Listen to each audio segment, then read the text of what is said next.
El Banc dels Aliments té dues campanyes oficials a l'any, que és a la primavera La fam no fa vacances i a la tardor el Gran Recapte.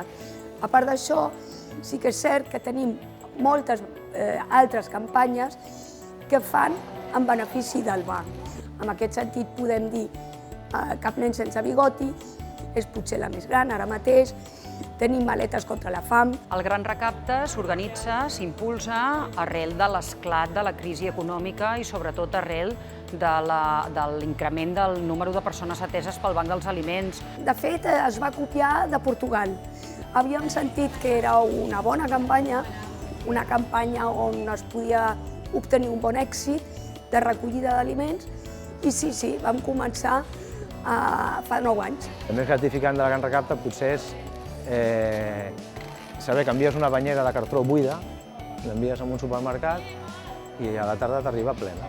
I dius, hosti, jo he enviat aquí un cartró buit i no sé qui ha anat allà, ha decidit comprar pel banc, ho ha posat, hi ha un altre que li ha recollit i hi ha un altre senyor que amb una furgoneta ha anat a buscar i ens ho ha portat. Els mitjans en el Gran Recapte han estat claus. Sense mitjans no hi hagués pogut haver-hi Gran Recapte ni s'hagués consolidat de la manera que ho ha fet. Com sempre, han estat al nostre costat per ajudar-nos a fer difusió, a fer la crida de voluntariat, a veure si anàvem més fluixos de voluntaris en un determinat punt. Ben dit, és un sidral bastant important. Mai s'acaba, és a dir, comença el Gran Recapte, s'acaba, però ja comences amb l'altre. Són 3.600.000 quilos que recollim en 2 dies. Gestionar això, arribar a enviar tots els materials, les banyeres, els pàlets, els petos, les caixes, a 2.500 punts a tot Catalunya. Fer la gestió dels camions, de la recollida. A part, també necessitem una nau per poder gestionar tota l'arribada de banyeres, la classificació, que nosaltres aquí a Barcelona estem classificant més de 2 milions de quilos, amb pràcticament un temps rècord a nivell europeu, que ho estem fent en 12-13 dies.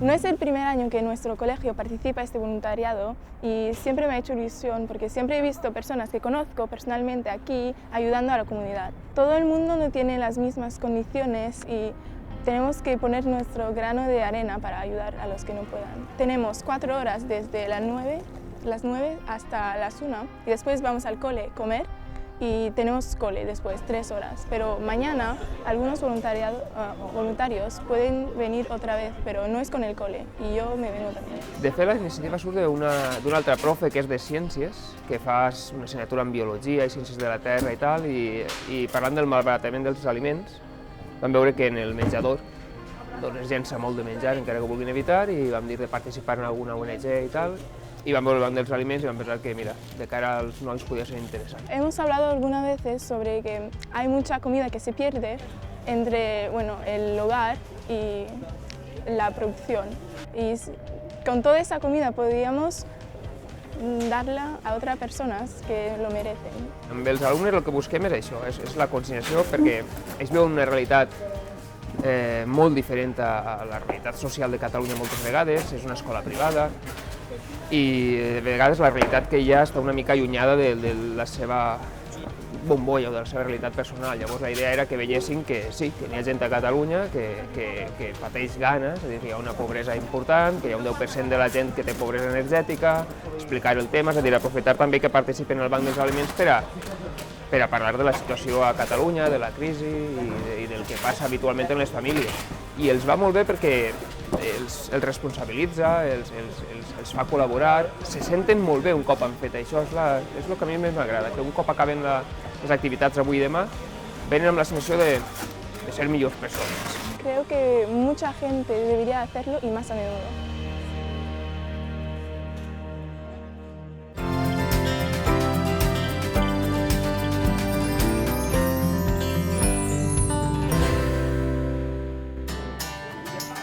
Me parece una iniciativa magnífica y además antes del espíritu navideño, pues estamos a principios de diciembre. Me parece una idea muy buena. Creo que esto debería mantenerse todo el año, también para el Banco de Alimentos, no solo pre-Navidad y Navidad. porque yo no sé dónde está el banco. A mí no, si lo tengo aquí, yo hago la compra, pongo el arroz, lo que sea, harina, lo que sea, ¿no? Conservas. Pero lo de ir al banco de alimentos a mí ya me resulta más complicado. Fantástica. Me parece... Se hace una vez al año, pero se tendría que hacer más veces. He donado lo que he considerado más básico y siempre los mismos productos que yo utilizo en casa. Molt necessària i em sap molt de greu que s'hagi de fer d'aquesta manera, perquè a mi m'agradaria que ningú hagués de necessitar aquesta mena de situacions.